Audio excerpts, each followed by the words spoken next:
네, 성도님들 안녕하셨죠? 권별 성경 공부 진행하고 있는 주영광 목사입니다. 오늘은 고린도전서를 나눌 거고요. 이 영상은 사전에 촬영된 영상입니다. 제가 그 시간에 다른 일이 좀 있어서 이번 주는 이렇게 사전 촬영 영상으로 찾아뵙게 되었습니다.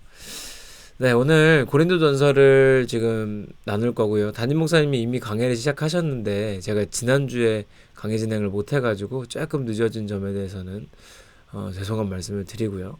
빠르게 한번 진행해 보도록 하겠습니다. 자, 오늘 다룰 성경은 고린도 전서입니다. 이 대부분 신약 성경에 나오는 편지들이 그렇지만 마찬가지로 바울 서신입니다. 바울이 쓴 편지가 되겠고요. 이 고린도의 위치가 되게 중요한데요.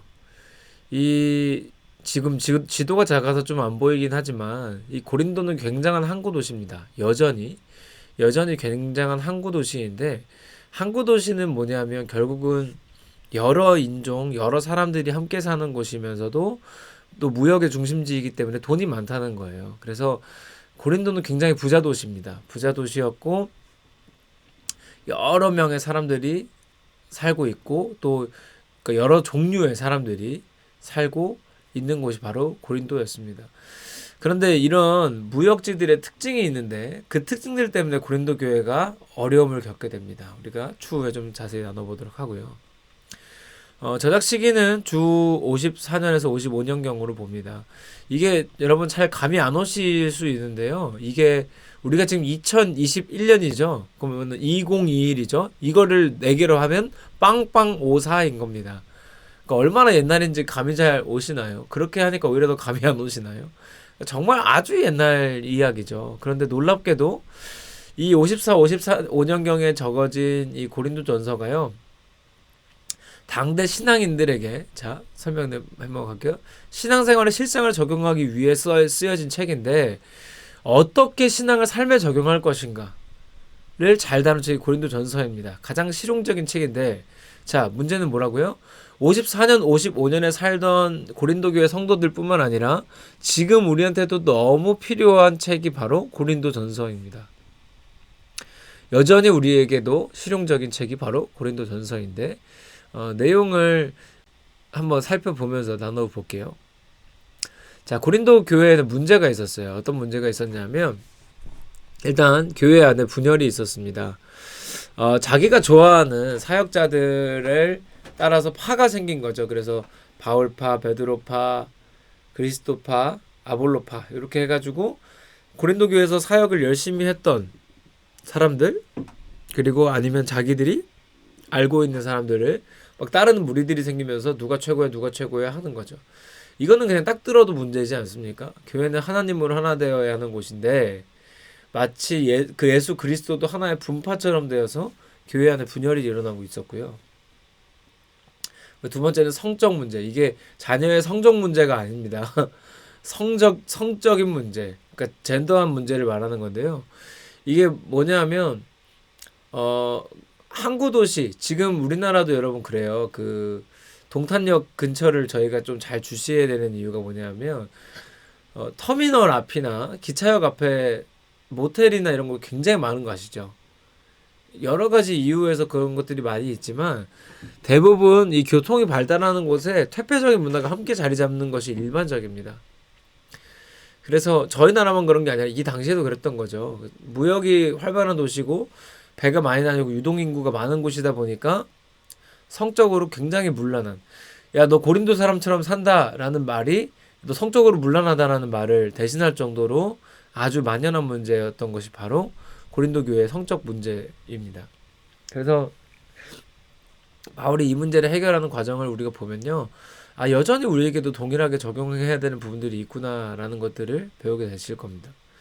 그 다음은 분쟁. 이게 분쟁이 뭐냐면 교회 안에 파도 많고 하니까 싸움이 나죠. 그럼 싸움이 나면 이교도, 그러니까 다른 종교를 믿는 재판장에 가서 거기서 판결을 받고 소송을 하는 문제들이 교회 안에 많이 있었고요.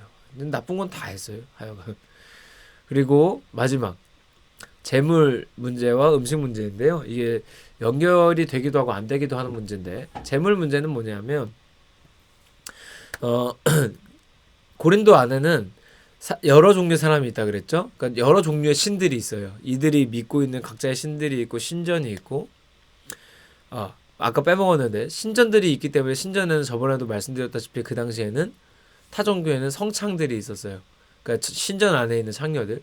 그러니까 그런 사람들이랑 성적인 관계를 많이 맺는 사람들도 있었겠죠. 그런 문제도 있었고. 그러다 보니까 타 종교에서는 제물을 드리죠. 그러니까 기독교는 예수 그리스도의 이유로, 예수 그리스도가 십자가 지신 이유로 우린 제물을 드리지 않습니다만 타 종교는 제물을 계속 바치잖아요. 그러다 보니까 그 제물에서 제물을 드리고 나온 음식들을 시장에서 팔아요.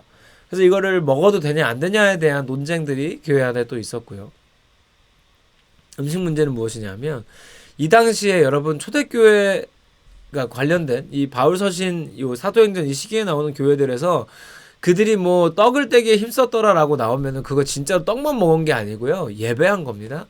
이 당시에는 식사와 예배가 칼같이 구분되지 않았습니다. 예수님도 최후의 만찬을 하셨지 최후의 예배를 드리시지 않았잖아요. 그렇죠? 그러니까 그러니까 식사를 한다는 것은 예배를 한다는 것과 크게 다른 말이 아니었어요. 그런데 무슨 문제가 있었냐면 이제 교회가 예배를 하면 만찬을 하는데 부자인 사람들은 한가하고 이 당시에 가난한 사람들은 바쁘잖아요. 그래서 부자인 사람들은 예배 일찍 오고 가난한 사람들은 예배 늦게 와요. 근데 부자인 놈들이 먼저 이걸 다 먹어버리는 거예요. 그래서 뒤에 온 사람들은 만찬에 참여할 수 없게 되는 문제들이 있습니다. 그래서 여러 가지 문제들이 있었는데요. 뭐 구체적인 해결책들을 다루기도 합니다. 성적 문제에 대해서는 어떻게 해라, 재물 문제는 어떻게 해라, 뭐 이렇게 얘기들을 하는데요. 자, 간단하게 먼저 딴 거 먼저 다루고 넘어가 보면 성적 문제에 대해서는 바울이 뭐라고 말할까요? 뭐 간단합니다. 그러니까 우리의 몸이 우리의 것이 아니기 때문에 하나님의 것이기 때문에 하나님의 뜻대로 사용해야 된다는 이야기를 끊임없이 합니다. 그래서 이제 금할 것들을 금하고 해야 될 것들을 하면 안 되는 것들 하지 말라고 분명하게 말하는 게 이제 바울이 이 고린도전서에서 성적인 문제를 다루는 부분인데요. 저는 개인적으로 이런 부분들은 꼭 읽어보시기를 바라고 또 담임 목사님 강의하실 때 또 잘 들어두시기를 부탁을 드리고요. 이게 자녀들 교육 문제로도 분명히 연결이 될 거니까요. 그 다음에 분쟁 소송 문제는 분쟁하지 말아로 끝나겠고요. 당연히. 그 다음에 재물 문제. 자, 이거 음식 문제도 이따가 해결책이 나오고요. 재물 문제는 뭐예요? 우상이 이 바울이 여기서 기준으로 제시하는 말씀이 유명한 말씀이에요. 10장 31절에 뭐라고 나오냐면 그런즉 너희는 먹든지 마시든지 무엇을 하든지 다 하나님의 영광을 위하여 하라라고 합니다. 기준은 하나님의 영광입니다. 그러니까 뭐냐면 타종교에서 제사를 드리고 나오는 음식의 재물을 먹느냐 안 먹느냐가 중요한 게 아니다라고 말해요. 무엇이냐면 너희들이 그 행동을 함으로써 하나님께 영광이 되냐 안 되냐가 기준이다라고 밝히고 있어요. 무슨 뜻이냐면 내가 이거를 시장에서 사 먹는 거는 아무 문제가 안 된다는 거예요. 시장에서 사 먹어라. 그거 먹는다고 우상한테 감염되는 것도 아니고 내 신앙이 없어지는 것도 아니다. 그런 미신적인 의미에서 먹지 말라는 건 아니다 라고 말해요. 그러나 네가 먹는 것을 보고 누가 시험에 든다면 그건 먹지 마라 라고 말하고 있어요. 왜? 하나님의 영광이 되지 않으니까. 이게 현대인에게는 뭐 술 문제, 담배 문제로도 똑같이 연결될 수 있다고 봅니다. 술 먹는다고 해서 지옥 가고 뭐 담배 핀다고 해서 지옥 가니까 그렇게 해서 지옥 안 가려면 하지 마라 라는 개념이 아닙니다. 하나님께 영광이 되냐 안 되냐가 기준이기 때문에 내가 먹는 것, 내가 담배 피는 것을 보고 시험 들 사람들이 있다면 하지 말라는 거예요. 자, 그런데 여러분 그거 아시죠? 생각보다 저희 나라에서는요, 금주 금연하는 것이 굉장히 박수받는 일이고 멋진 일입니다. 유재석 담배 안 피우고 술 안 마시죠? 여러분 유재석 씨 좋아하시죠? 그런 거예요. 그러니까 이게 되게 중요한 부분인데요. 저희 나라에서는 그걸 하지 않는 것이 굉장한 일입니다. 그래서 박수받을 일이고 그렇기 때문에 무엇이 하나님께 영광이 되는지는 여러분이 더 잘 아실 거라 생각합니다. 자, 이제 넘어가서요. 나머지 모든 문제에 대한 해결책을 제시를 합니다. 뭐냐면 결국은 교회 안에 분열이 일어났는데요. 분열을 해결하면서 바울이 하는 말이 우리는 은사대로 각자 은사대로 행하면 된다. 각자 받은 은사대로 행해라 라고 이제 말을 하는데, 그게 이제 성령의 은사가 나오는 12장입니다. 은사장이라고도 불리는 12장 내용. 자, 그런데 문제가 있어요. 뭐냐면 그 은사들을 또 야 나 은사 받았네 하고 사용하는 사람들이 교회 안에 있었던 거죠. 그래서 어떻게 하냐면 바울이,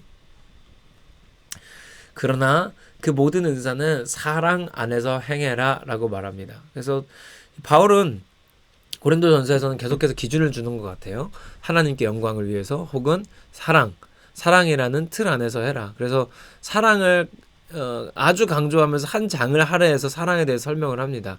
그래서 고린도전서 12장은 은사장, 13장은 사랑장으로 아주 유명합니다. 요 정도는 외워두셔도 좋고요. 이거 목사고시, 뭐 장로고시 이런 데 다 나옵니다. 알고 계시면 아마 큰 도움이 되시지 않을까 생각해 봅니다.